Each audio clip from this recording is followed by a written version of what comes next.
Hello दोस्तों, कैसे हैं आप सब। मैं मनीष चौबे और आप सभी का स्वागत करता हूं चौबे क्लासेस में।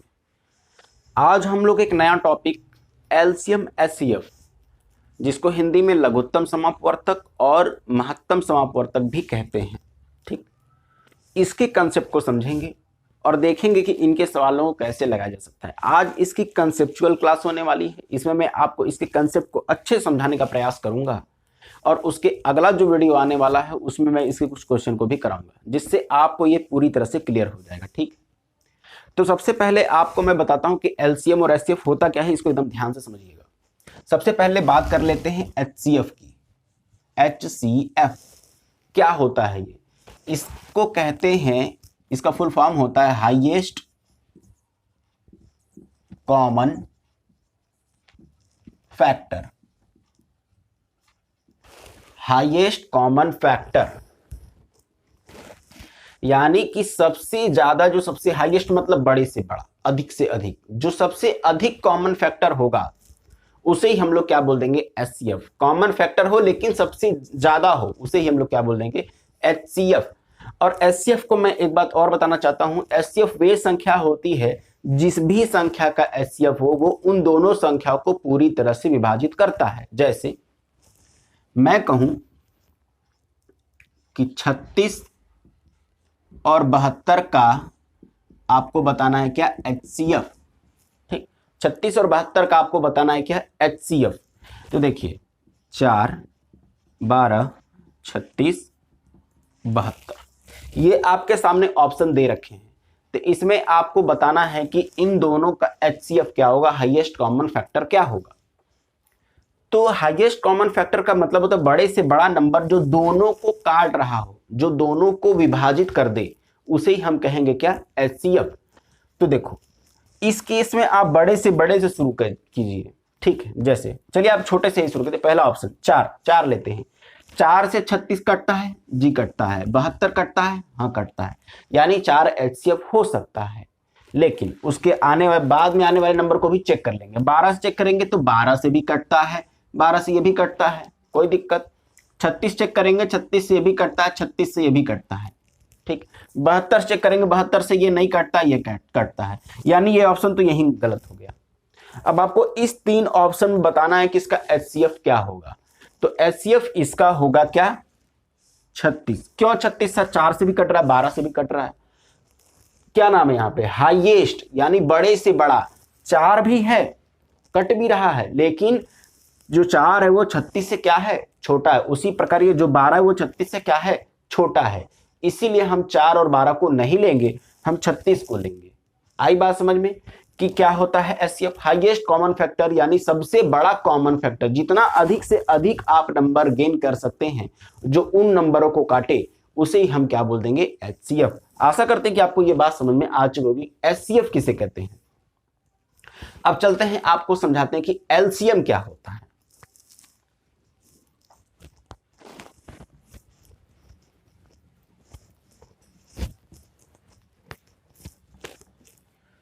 अब बात कर लेते हैं एलसीएम। इसको कहते हैं least common multiple. Least common multiple यानी कम से कम जो मल्टीपल मिल जाए। कहने का मतलब एचसीएफ में क्या था, जिस भी दो संख्याओं का एचसीएफ हम ले रहे थे तो उसका एचसीएफ उन दोनों संख्याओं को पूरी तरह से विभाजित करता है। उसी प्रकार लीस्ट कॉमन मल्टीपल में जो नंबर होगा, जिन दो नंबरों का हम एलसीएम लेंगे, तो एलसीएम वे नंबर होगा जिसको ये दोनों बारी बारी विभाजित कर दे, कोई दिक्कत ना आए। जैसे मान लीजिए हम कह दे ए और बी का एलसीएम क्या यहां पे आ गया आपका? सी मान लेते हैं। ठीक है, यानी इस सी को ए भी काट देगा ए भी काट देगा पूरी तरह से, और बी भी इसको क्या कर दे? काट दे। लेकिन ध्यान रखिएगा ये छोटे से छोटा नंबर होना चाहिए। यानी सबसे पहली कौन सी संख्या मिल जाएगी जो दोनों से कट जाएगा। ठीक, चलिए मैं आपको बताता हूं एग्जांपल लेकर के।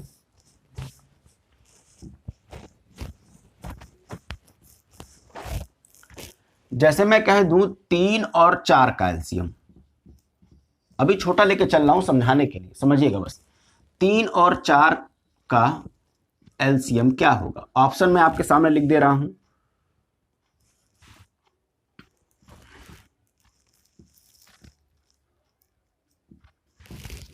4, 6, 12, 24 आपके सामने लिखा हुआ है। ठीक, तो ये एलसीएम चूंकि आपको दिया हुआ है, तो एलसीएम वे संख्या होता है जो दी हुई संख्या से पूरी तरह कट जाए।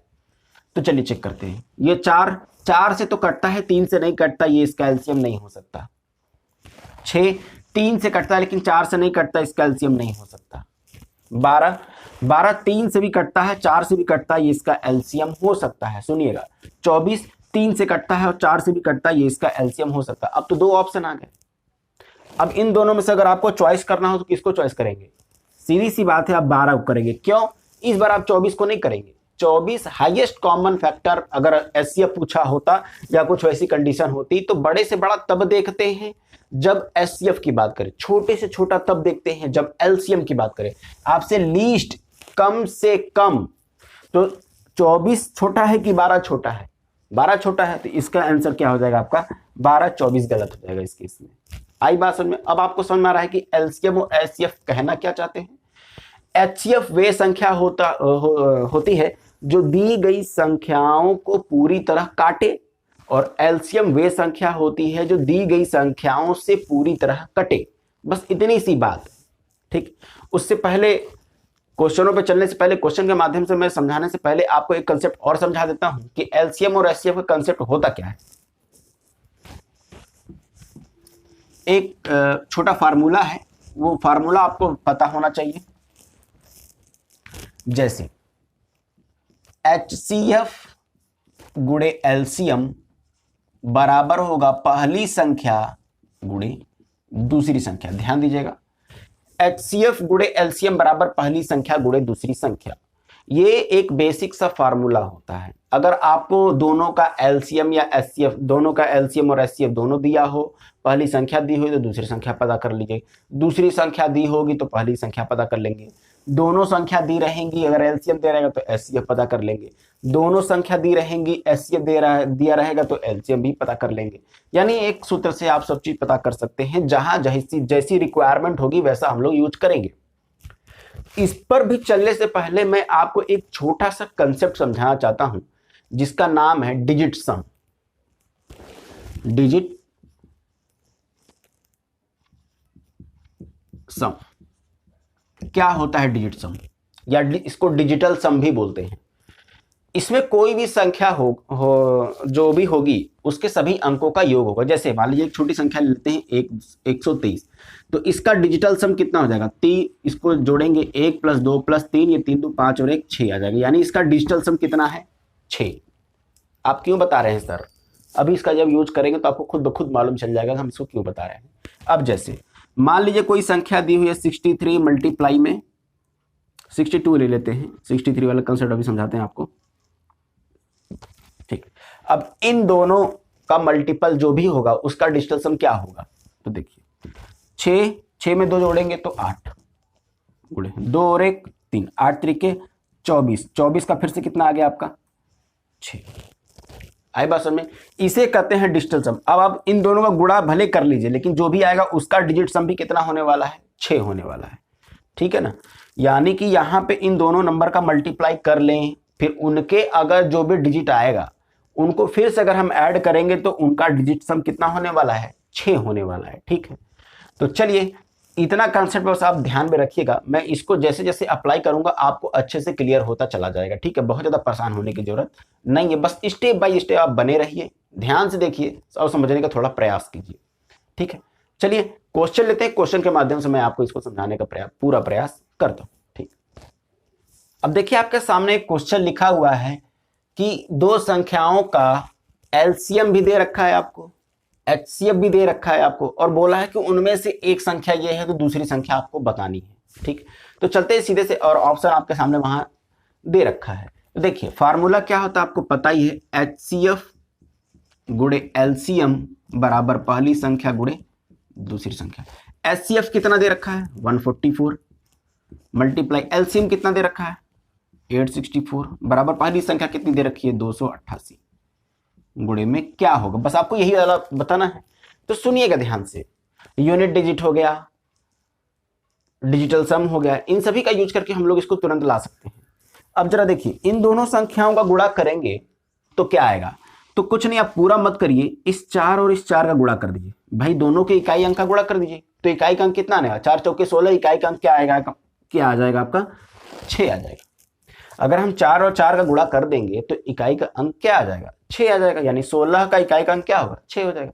उसी प्रकार बताइए इस 8 में हम किसका गुणा करेंगे कि इकाई का अंक फिर से 6 बनेगा, क्योंकि इधर का गुणनफल उधर के गुणनफल के बराबर है, यानी गुणा करने पे जितना इधर आएगा उतना ही इधर भी आने वाला है। अभी मैं समझा रहा हूं, ध्यान समझिएगा बस, इन दोनों को गुणा करने पे इधर जो आएगा उतना ही इधर वाली संख्या को गुणा करने पर भी इधर आना चाहिए।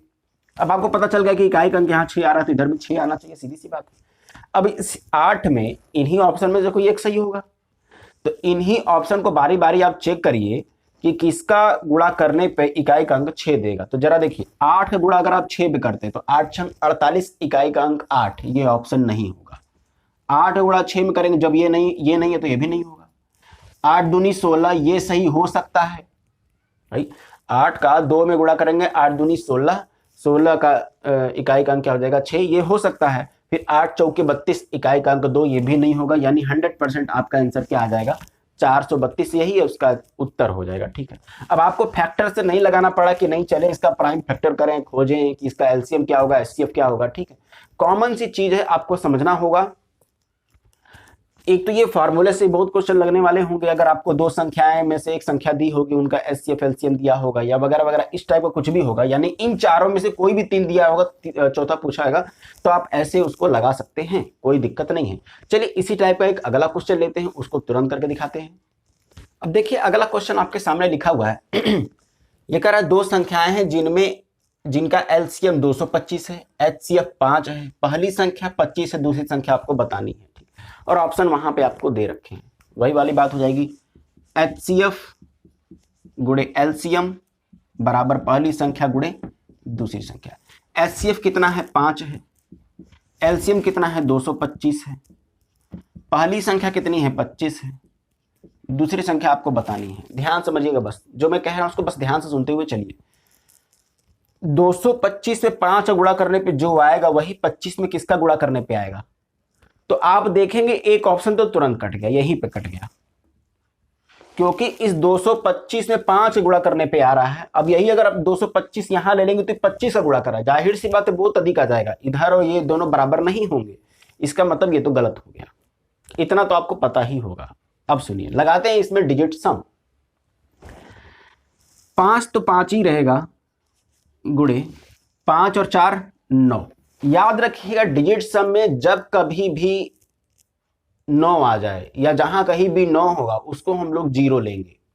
जैसे 5 2 7 2 9, 9 को हम लोग 9 लिख सकते हैं या इसको हम लोग क्या लिख सकते हैं 0, तो 9 जहां भी आएगा हम वहां पे आराम से 0 ले लेंगे। अब क्या आ गया डिजिट सम आपका 0 आ गया है। ठीक है, यानी कि यहां भी नंबरों का गुणा करने पे 0 आना चाहिए।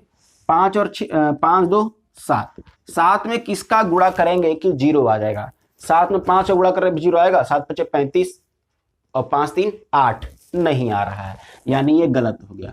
ये कितना हो गया 5 और 2 7 हो गया, 7 7 49, 49 में 9 कट गया, 4 बचेगा आपका, तो 4 आ रहा है। डिजिट सम में आपको लाना कितना है 0, ये भी नहीं होगा, ऑप्शन आपका क्लियर हो गया है। देखिए 5 4 9, 9 को हम क्या बोले 0 और 7 में 0 गुणा करने पे क्या आ जाता है आपका 0, ये दोनों बराबर हो गए, यानी इसका जो आंसर होगा वो क्या हो जाएगा आपका 45। ठीक है, तुरंत हो जाता। अगर ये आप कंसेप्ट समझ गए हैं तो आप इसको तुरंत कर लेंगे, आप ये मत सोचिएगा सर जी को खुद इतना टाइम लग रहा है, लगेगा, मेरा काम है समझाना, तो मैं तो डिटेल में समझाऊंगा। अगर आप इसको समझ जाएंगे तो बहुत आसानी से आप भी इसको अप्लाई कर सकते हैं। तो आपको पता चल गया है, आपको यूनिट डिजिट सम ये सब आपको अच्छे से आना चाहिए, जिससे कि आप इसको अच्छे से अप्लाई भी कर सकते हैं। ठीक है, समझ में आ गया। 225 ने 5 गुणा किया है, 225 अगर हम यहाँ पे लेते तो 25 से गुणा करना पड़ता, जो कि बड़ा आ जाता, तो वैसे ही कट गया कि वो नहीं होगा, इन सब में से कोई एक होने वाला था।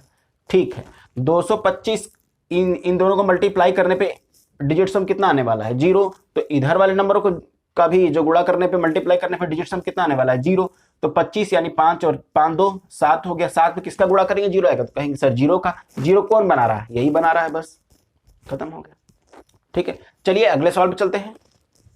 ये देखिए आपके सामने एक क्वेश्चन है, ये कह रहा है कि दो संख्याएं हैं जिनका HCF आपको 13 दे रखा है, LCM आपको 455 दे रखा है। कह रहा है कि उनमें से एक जो संख्या है वो 75 और 125 के बीच की है, तो वही संख्या आपको बतानी है। तो ध्यान से सुनिएगा, यही होगा, यही ऑप्शन आपके सामने दे रखे हैं। हम क्या बोले थे, HCF वे संख्या होती है जो दोनों संख्याओं को पूरी तरह काट दे। तो आप चेक करिए कि इनमें से कौन से ऑप्शन इससे कट रहे हैं। तो जैसे ही आप चेक करेंगे तो आप कहेंगे सर चारों ऑप्शन कट रहे हैं, चारों ऑप्शन कट रहे हैं, कोई दिक्कत नहीं, यानी कि चारों होने की संभावना हो सकती है। अभी सुनते रहिएगा। अब एलसीएम के बारे में मैंने क्या कहा था, एलसीएम के बारे में मैंने कहा था एलसीएम वे संख्या होती है जो संख्याओं से पूरी तरह कटे, यानी अगर कोई इनमें से एक संख्या है वो, तो ये एलसीएम इनसे कटना चाहिए, कटना चाहिए। ये जो एलसीएम ये 455 है, इनमें से इनसे कटना चाहिए। तो किससे किससे कटेगा, तो आपके 78 और ये 104 तो ऐसे कट गए। क्यों कट गए, क्योंकि इसका इकाई का अंक 8 है और 8 में किसी भी संख्या का गुणा आप कर दीजिए, कभी भी इकाई का अंक 5 नहीं आने वाला है। उसी प्रकार 4 में आप किसी भी संख्या का गुणा कर दीजिए, इकाई का अंक आपका 5 नहीं आने वाला है। तो ये दोनों तो ऐसे कट गए, क्योंकि इसका इकाई का अंक क्या है, 5 ही तो है, तो नहीं आने वाला। अब बचे ये दोनों संख्याएं। अब किससे काटेंगे आप, 117 से नहीं, बहुत बड़ा हो जाएगा, क्योंकि इसका इकाई का अंक क्या है, 7। 7 में केवल 5 का गुणा करने पे ही आपको इकाई का अंक 5 मिलता है। तो 117 में 5 का गुणा कर देंगे, ये इससे बड़ा हो जाएगा। ठीक, तो ऑप्शन आपका केवल 91 ही करेक्ट होगा। अब आप इसको चेक भी कर सकते हैं। अगर आपको संतुष्टि नहीं हो रही तो आप इसको चेक कर लीजिए। मुझे संतुष्टि है, मैं चेक नहीं करूंगा, आप चेक कर लीजिए। अगर आप इसमें 5 का गुणा करते तो 5 1 5, यहाँ पे तो 4 ही है ना, वो तो वैसे भी बड़ा हो गया। अब आप उसके आगे करेंगे ही क्या, तो 91 ही आ जाएगा। और देख लीजिए 5 1 5, 5 9 45, 455 पूरी तरह से बना रहा है। ठीक है, देखा, लगाने की जरूरत नहीं पड़ी। अगर आपको कंसेप्ट मालूम चल जाएगा तो आप उसको वहीं सॉल्व कर देंगे, ज्यादा इसको देखने की जरूरत नहीं पड़ेगी। वरना अदरवाइज ये क्वेश्चन आपको घुमा सकता है कि 75 है 125 के बीच में कौन सी संख्या लेके चलेंगे। तो देखिए ऐसे लग गया, सवाल दिखने में तो बड़ा था लेकिन लगने में उतना ही वो छोटा निकला। चलिए अगले क्वेश्चन चलते हैं। तो ये देखिए आपके सामने एक क्वेश्चन लगा हुआ, ये कह रहा है कि निम्न में से कौन सी संख्या 4 6 8 12 तथा 16 से विभाजित होने पर प्रत्येक दशा में 2 शेष देगी। ठीक है, तो देखिए इसको कैसे करते कैसे हैं। बड़ी संख्या से काटना शुरू कर देते हैं, कोई दिक्कत नहीं है।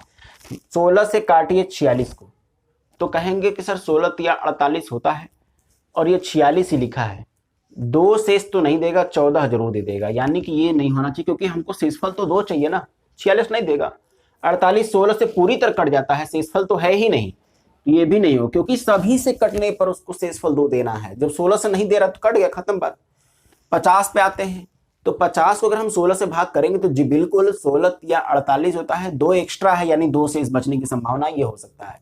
अब हम फिर से चेक करते हैं 12 से भी काटेंगे तो 12 चौक 48 होता है, 50 से 2 शेष बचेगा, जी बिल्कुल बचेगा। 8 से करेंगे तो 8 छंग 48, फिर 6 से करेंगे तो 6 8 48 कट रहा है, 2 अभी भी शेष बच रहा है। 4 से काटेंगे तो 12 चौक 48, जी बिल्कुल 50 ही है वो आंसर।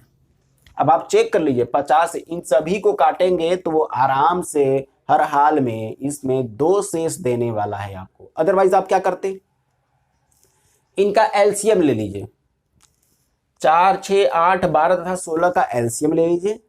उस एलसीएम को यहां रख करके देख लीजिए कि कौन 2 शेष आपको दे रहा है। उस मेथड से भी आप इसको लगा सकते हैं।